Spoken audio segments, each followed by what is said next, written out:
World News Headquarters.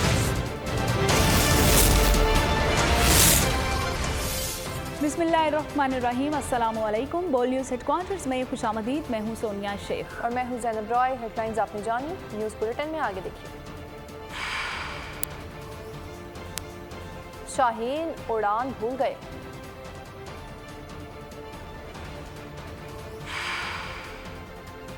Election कराना किसकी जिम्मेदारी? गैस पाइपलाइन धमाका।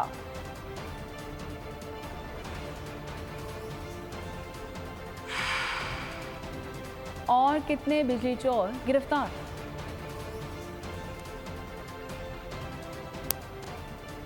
बुलेटिन के आगाज में एशिया कप के हवाले से आपको आगाह करेंगे कि दिफाई चैंपियन श्रीलंका ने पाकिस्तान को सनसनीखेज मुकाबले के बाद शिकस्त देकर फाइनल के लिए क्वालिफाई कर लिया। शिकस्त के बाद ग्रीन शर्ट्स का टूर्नामेंट में सफर खत्म हो गया। श्रीलंका ने पाकिस्तान का 252 रन का हदफ मैच के आखिरी गेंद पर 8 विकेटों के नुकसान पर पूरा कर लिया। कौशल ने 91 रन बनाकर नुमाया रहे, जबकि श्रीलंका को जीत के लिए आखिरी गेंद पर 2 रन दरकार थे। इस जीत के साथ ही श्रीलंका एशिया कप के फाइनल में पहुंच गया, जहां उसका मुकाबला इतवार को भारत से होगा। पाकिस्तानी कप्तान बाबर आजम ने टीम की नाकामियों का बरमिला एतराफ़ कर लिया। मैच के बाद बात करते हुए उनका कहना था कि श्रीलंका ने हमसे बेहतर क्रिकेट खेली है, वो जीत के मुस्तहिक थे। हमने फील्डिंग और बॉलिंग में बेशुमार गलतियां की हैं। ख़ास तौर पर श्रीलंकन इनिंग्स के मिडल ओवर्स में हमने बहुत ही ख़राब बॉलिंग की है।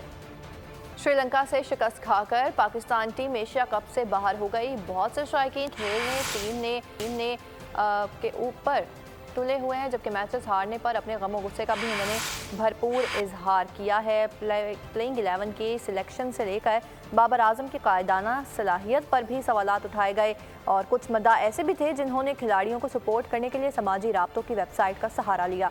उन्होंने किस अंदाज में अपने हीरोज़ का हौसला बढ़ाया, जानते हैं इस रिपोर्ट में।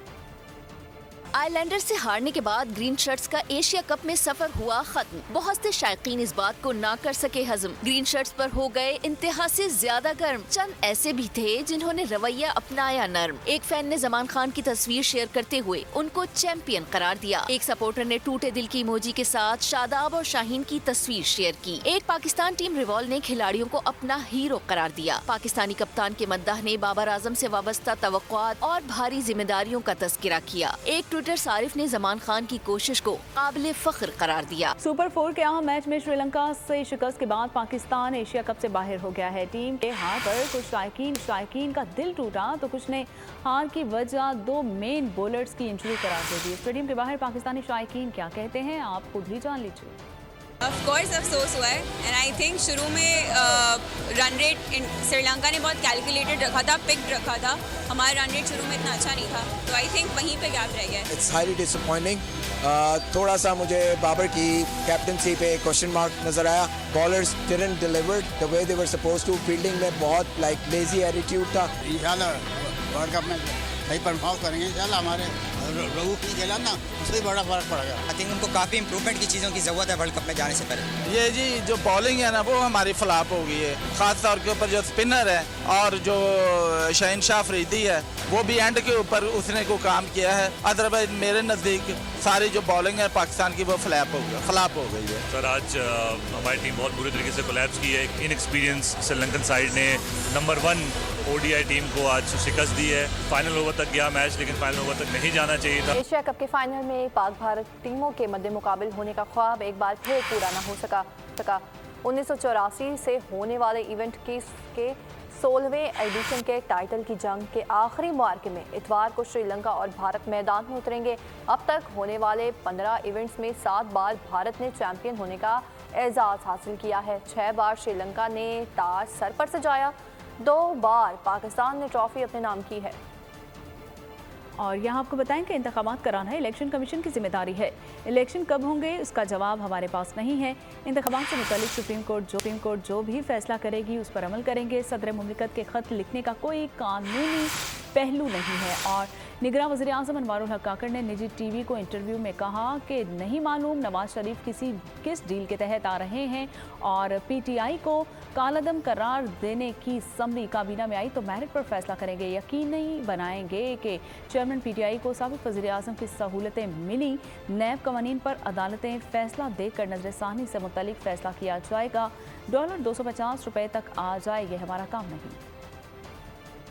तारीख का ऐलान कोई भी करे, हमें हर सूरत इंतखाबात चाहिए, पीपल्स पार्टी का मुतालिबा है। शाजिया मरी ने प्रेस कॉन्फ्रेंस में कहा कि पीपल्स पार्टी को दीवार से लगाया जा रहा है, लेवल प्लेइंग फील्ड नहीं दी जा रही। सदर ने वाज़ेह मौक़िफ़ नहीं दिया है, विकेट के दोनों तरफ खेलते हैं और नून लीग इल्ज़ाम तराशी कर रही है। पार्टी का फैसला होगा किस सतह पर मुस्लिम लीग नवाज से डील करना है। उन्होंने मजीद कहा कि सेंट्रल कमेटी के फैसलों के इजलास के इख्तिताम पर आगाह करेंगे। और फैसल करीम कुंडी कहते हैं कि चारों सूबों में निगरान हुकूमत है, सिर्फ सिंध में तरक्याती कामों पर पाबंदी लगाई गई है, जबकि दीगर सूबों में काम चल रहे हैं, ट्रांसफार्मर पोस्टिंग हो रही है।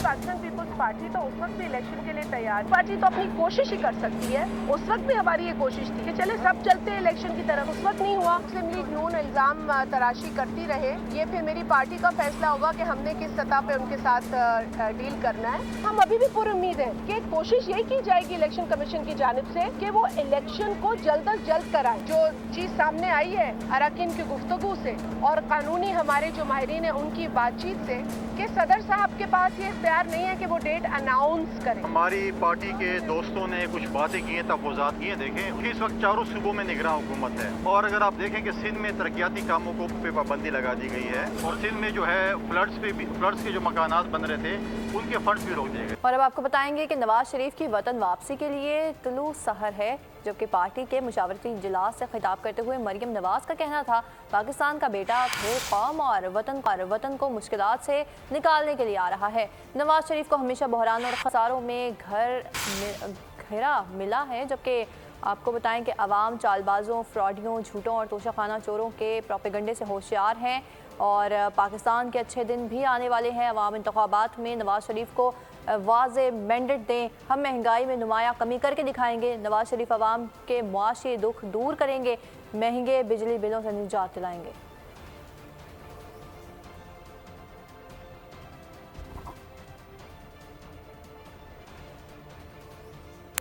MKM और JUI का सिंध में इत्तेहाद हो गया है। दोनों जमातों का सिंध के हुकूक के लिए मिलकर काम करने का फैसला। राशिद सोमरू की क़यादत में JUI वफ़द ने MKM पाकिस्तान के मरकज़ बहादुराबाद का दौरा किया। फारूक सत्तार का कहना था कि पीपल्स पार्टी ने हमेशा सिंधी भाइयों का इस्तेहसाल किया है। मज़ीद क्या कहा, अब भी जान लीजिए। हमने ये तय किया है कि कराची हो, नवाबशाह हो, लाड़काना हो, कश्मीर हो, जैकबाबाद हो, इनमें आप ये फर्क कर ही नहीं सकते कि 15 सालों में यहाँ के अवाम के साथ जो जुल्म, ज्यादती और नाइंसाफी हुई है, हमने ये तय किया है कि हम सब मिलकर पाकिस्तान पीपल्स पार्टी, उसके सियासी वडेरों, जागीरदारों को उनकी औकात याद दिलाएंगे। कराची से कश्मीर तक करप्शन की यकसा दास्तानें हैं, तो फिर हम सब ने भी उसके खिलाफ मिलकर यकसा जद्दोजहद करने पर इत्तफाक किया है। अवामी जमात सिंध के अंदर या जमीयत उलमा इस्लाम है या MQM है, अवामी जमात पाकिस्तान पीपल्स पार्टी नहीं। पाकिस्तान पीपल्स पार्टी तो वडेरों, खवानीन, नवाबों और सरदारों की बैसाखियों पर खड़ी है। और अब आपको बताएंगे कश्मीर के इलाके डेरा सरकी थाने की हदूद में गैस पाइपलाइन में धमाका। पाइपलाइन फटने से कराची समेत मुतादिद शहरों को गैस फराहमी मुअत्तल कर दी गई है, जबकि पुलिस के मुताबिक गैस पाइपलाइन धमाके की तहकीकात कर रहे हैं। तकरीब कारी के इम्कानात को रद्द नहीं किया जा सकता।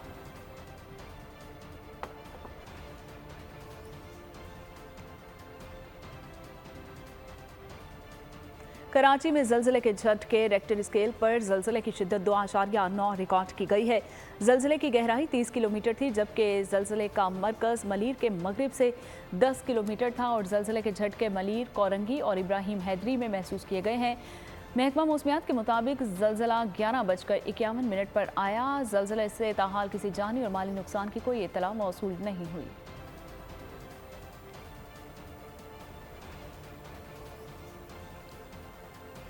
कराची में जराइम को रोकने की कोशिश, रेंजर्स और पुलिस की इंटेलिजेंस मालूमात की बुनियाद पर मुश्तरका कार्रवाई।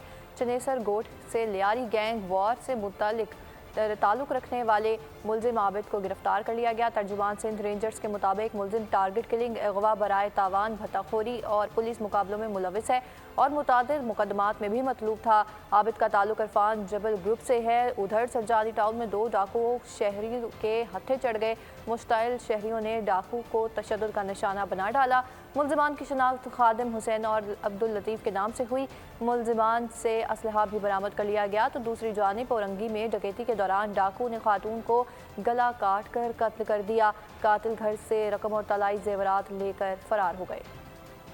रावलपिंडी में डाला रोड अली टाउन में डकैती की वारदात। मुलजिमान शहरी से मोटरसाइकिल और नकदी छीनकर मौके से फरार हो गए। वाक़े की फुटेज मंजर आम पर आ गई है। 2 डाकू ने मोटरसाइकिल पर जाते मर्द और खातून को रोका, पहले नकदी छीनी, फिर मोटरसाइकिल भी अपने साथ ही ले गए और CCTV फुटेज के बावजूद पुलिस डाकुओं को गिरफ्तार करने में नाकाम है। कराची में स्ट्रीट क्राइम ना थम सका। कराची के इलाके में सुबह सवेरे डकैती, गार्ड की फायरिंग से बच्ची जाँ बहक। CCTV फुटेज भी सामने आ गई। मुलजिमान चाय के होटल पर बैठे अफराद से लूटमार कर रहे थे। एक गाहक डाकू को देखकर भागा और गार्ड ने होटल के अंदर से अंधाधुंध फायरिंग कर दी। मुलजिमान लूटमार करके फरार हो गए। गोली सड़क पार कार सवार नन्ही मरियम को लगी, जो गाड़ी की पिछली सीट पर बैठकर स्कूल जा रही थी। बच्ची के वालिदैन का कहना है कि गाड़ी का शीशा टूटने की आवाज़ सुनी तो देखा कि बच्ची के सर में गोली लगी हुई थी। सिक्योरिटी गार्ड को गिरफ्तार कर लिया गया और SSP सेंट्रल फैसल और इसके अलावा 4 रुकनी तहकीकाती टीम भी तश्कील दे दी गई है। बच्ची के अहल खाना ने कानूनी कार्रवाई से भी इनकार कर दिया। गाड़ी का शीशा है जो राइट साइड का पीछे वाला शीशा टूटा हुआ है, तो राइट साइड से कहीं से गोली आई है और वो आके लगी है। माँ और बाप से नानी इतना रो रहे हैं, सब हमें भी अफसोस है। पूरा उसका दादा लगता है जिससे, तो ज़ाहिर अफसोसनाक बात तो हम सब। जो वकूआ है जहाँ पे बच्ची को फायर लगा है, उसके बिल्कुल ऑपोजिट एक चाय खाना है। वहाँ पे एक गार्ड है जिन्होंने अपनी तरफ से सस्पेक्टेड अक्यूज्ड हैं, उनके ऊपर फायरिंग की। गार्ड को हमने तहवील में ले लिया है, वेपन भी उनसे बरामद हुआ है और कुछ खोल मिले हैं। बाकी फोरेंसिक्स जो हैं वो अपनी एविडेंस कलेक्शन कर रही है पूरी, ताकि वकूए को कन्फर्म किया जाए। बलूचिस्तान के इलाके मस्तूंग में कौमी शाहराह पर बम धमाके में PDM के तर्जुमान हाफिज हमदुल्ला समेत JUI के 11 मुकामी रहनुमा और कारकुन जख्मी हो गए हैं। पुलिस के मुताबिक हाफिज हमदुल्ला के काफिले को निशाना बनाया गया है। पुलिस सर्जन डॉक्टर आयशा के मुताबिक JUI की रहनुमा की हालत जो है वो खतरे से बाहर है और हाफिज हमदुल्ला को चेहरे पाँव पर जख्म आए हैं। हाफिज साहब की जो है हालत ख़तरे से बाहर है। ट्रीटमेंट उनका जारी है। उनके फेस पर, चेहरे पर लेफ़्ट साइड से उनको लगे हैं चर्रे और उनका ट्रीटमेंट जारी है ट्रामा सेंटर में। खबर देंगे आपको कि हाफिज हमदुल्ला पर हमले की खिलाफ JUI ने आज कोयटा में शटर डाउन हड़ताल की कॉल दे दी है। मौलाना अब्दुल गफूर हैदरी कहते हैं कि मस्तूंग वाक़या जमीयत के कायदीन पर हमले का तसलसल है।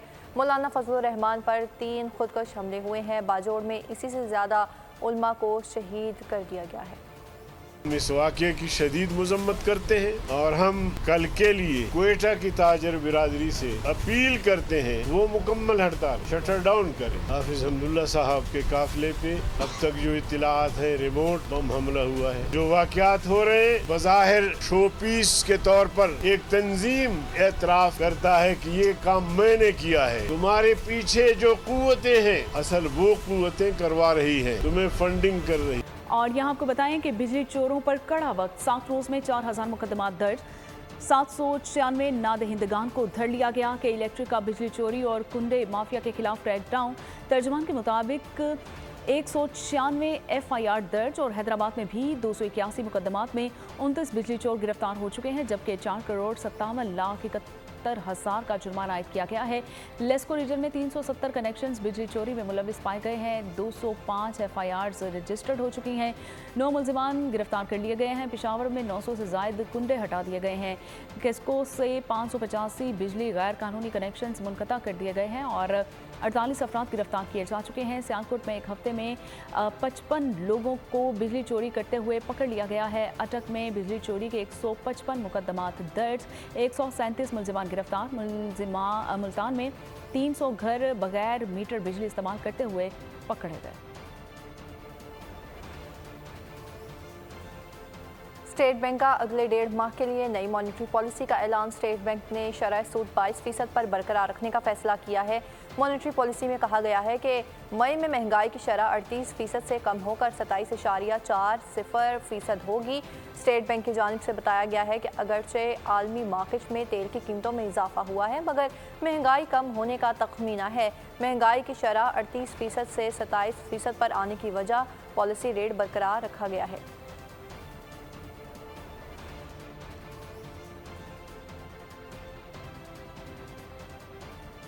और हुकूमत की मंजूरी मिलते ही सोना माफिया के खिलाफ क्रैकडाउन के लिए हसास एजेंसीज और कानून नाफिज करने वाले इदारों ने टास्क फोर्स बना दी है, जिसका मकसद सोने के स्मगलर्स और माफियाज को पकड़कर उनके खिलाफ कानूनी कार्रवाई करना है। इस सिलसिले में सोना स्मगलिंग करने वाले माफिया और स्मगलर्स की लिस्टें तैयार की जा चुकी हैं। गवर्नमेंट ने गोल्ड डीलर्स को टैक्स नेट में लाने के लिए और सोने की खरीदो फरोख्त को कंप्यूटराइज्ड कराने के लिए हंगामी बुनियादों पर काम शुरू कर दिया है, जिसका फ़ायदा हर आम शहरी और मुल्क को होगा।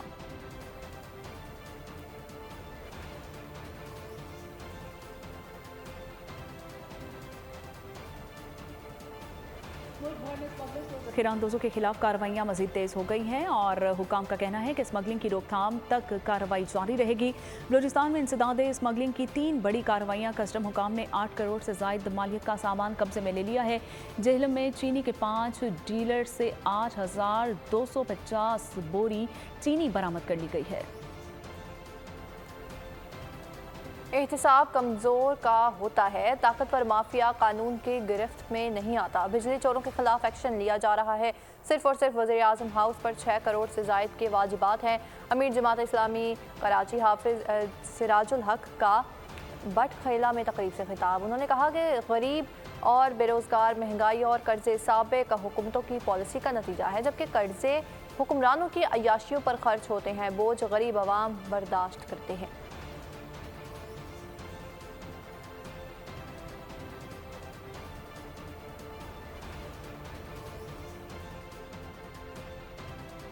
ज़मीन पर खलाई मखलूक है या नहीं, इसकी ना तस्दीक कर सकते हैं और ना ही तरदीद कर सकते हैं।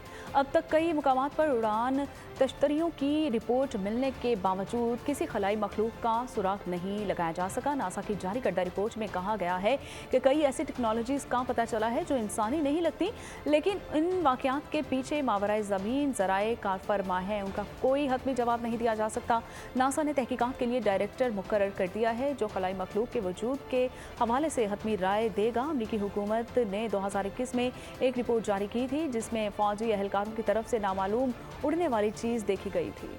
अमेरिकी सदर जो बाइडन के बेटे हंटर पर आतिश असलहा रखने से मुतालिक 3 मुजरिमाना इल्ज़ामात आयद किए गए हैं और इसके अलावा अमेरिकी डिस्ट्रिक्ट कोर्ट में भी जुमेरात को फ़र्द जुर्म आयद करते हुए इस्तेगासा ने हंटर पर इल्ज़ाम आयद किया कि उन्होंने 2018 में असलहा हासिल करने के लिए मनशियात के इस्तेमाल से मुतालिक झूठे बयानात दिए थे। ये फ़र्द जुर्म इस वक्त आयद की गई है जब हंटर के लिए बंदूक और टैक्स से मुतालिक इल्ज़ामात को हल करने के लिए प्ली बारगेन जुलाई में अचानक ख़त्म हो गई थी। महकमा इंसाफ के मुताबिक अगर जुर्म साबित हुआ तो हंटर बाइडन को ज़्यादा से ज़्यादा 25 साल कैद की सज़ा हो सकती है। ये पहली बार है कि किसी सदर के दौरे सदारत में इसके बच्चे के ख़िलाफ़ मुजरिमाना कार्रवाई की गई हो।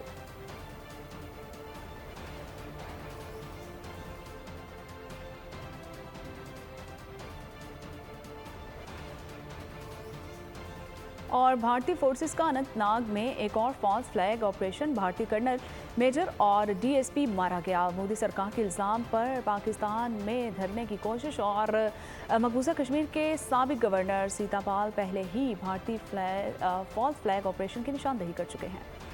G20 में भी भारत ने फेस सेविंग की है। बैनुल-अक़वामी इंसानी हुकूक की तंजीमों को रसाई नहीं दी है। मुआविन ख़ुसूसी इंसानी हुकूक मिशाल मलिक का पहचान पाकिस्तान कॉन्फ्रेंस से खिताब, कहा कि मकबूजा कश्मीर में कोई सियासी आज़ादी नहीं है। कश्मीरियों को 3rd डिग्री टॉर्चर किया जाता है। डिक्लीन लॉ भी कश्मीरियों पर डाल दिया जाता है। कश्मीरी अपनी पहचान और आज़ादी चाहते हैं। अभी हाल ही में G20 का जो हुआ है, क्या हुआ है उसके अंदर? What was India trying to prove? वो तो एक फेस सेविंग किया। जो एक्सपर्ट्स हैं, ये तो एक बज़ाहिर लोग कहते हैं ना सारे ममालिक वहाँ पे गए हैं, मगर फैक्ट ऑन ग्राउंड है कि उनके साथ जो ह्यूमन राइट्स के इश्यूज़ हैं उन्होंने किसी भी इंटरनेशनल ह्यूमन राइट्स ऑर्गेनाइजेशन को वहाँ पे एक्सेस नहीं दी। जो इंडिया कर रहा है कश्मीरियों के, उनकी ना सिर्फ उनकी आइडेंटिटी कि जो आर्टिकल 370 और 35A की जो एब्रिगेशन हुई है वहाँ पे नस्ल कुशी कर दी जा रही है, दिन ब दिन उसमें तेज़ी कर दी जा रही है। 8 लाख से ज़ायद वहाँ पे, अब तो 10 लाख तक आ गई हैं इंडियन ऑक्यूपेशन फोर्सेस। तो वहाँ पे उसमें रहना एक most militarized zone in the world, और ड्रैकोनियन लॉज हैं, क्लैम्पेड बैन है on all kinds of communications, कोई पॉलिटिकल फ्रीडम नहीं है। आज़ादी क्या है, कितनी बड़ी नेमत है, और कोई भी अपने घर के अंदर महफूज ही नहीं है। हकीकी आज़ादी का मतलब सिर्फ कश्मीरियों की आज़ादी, उससे कम, उससे ज़्यादा कुछ भी नहीं। आर्मी मंजरनामे से मजीद खबरें जानने के लिए ये रिपोर्ट मुलाहिजा कीजिए। लीबिया में शदीद बारिशों और सैलाब ने तबाही मचा दी। मुख्तलिफ हादसों में हलाकतों की तादाद 11,000 से तजावुज कर गई। लीबिया में सैलाब से अमवात 20,000 तक हो सकती हैं। तबाहाल दरना शहर के मेयर ने खदशा जाहिर कर दिया। भारत में कश्ती उलटने से तलबा समेत 30 अफराद डूब गए। कश्ती में सवार 20 लोगों को रेस्क्यू कर लिया गया, जबकि 10 अफराद लापता हैं, जिनकी तलाश जारी है। रूस और अमेरिका के दरमियान ताल्लुकात में कशीदगी। रूस ने मॉस्को में तैनात अमेरिका के 2 सिफारतकारों को 7 रोज में मुल्क छोड़ने का हुक्म दिया। और बुलेटिन के अख्ताम पर एंटरटेनमेंट की दुनिया से खबर शामिल करेंगे कि ना दिखने वाली कुव्वतों ने शहर में खौफ फैला दिया। 3 नौजवान सच्चाई जानने के लिए कोशा हैं। Hollywood horror film the monster of California का ट्रेलर जारी। फिल्म 6 अक्टूबर को रिलीज की जाएगी। और इसके साथ ही बोल न्यूज़ हेडक्वार्टर से फिल वक्त इतना ही। मजीद खबरों और अपडेट्स के लिए विजिट कीजिए हमारी वेबसाइट bolnews.com और देखते रहिए बोल न्यूज़। अगर आपको ये वीडियो पसंद आई है तो हमारे चैनल को सब्सक्राइब कीजिए और बेल आइकन को प्रेस कीजिए। सब्सक्राइब करें और बेल दबाएं ताकि कोई खबर रह न जाए।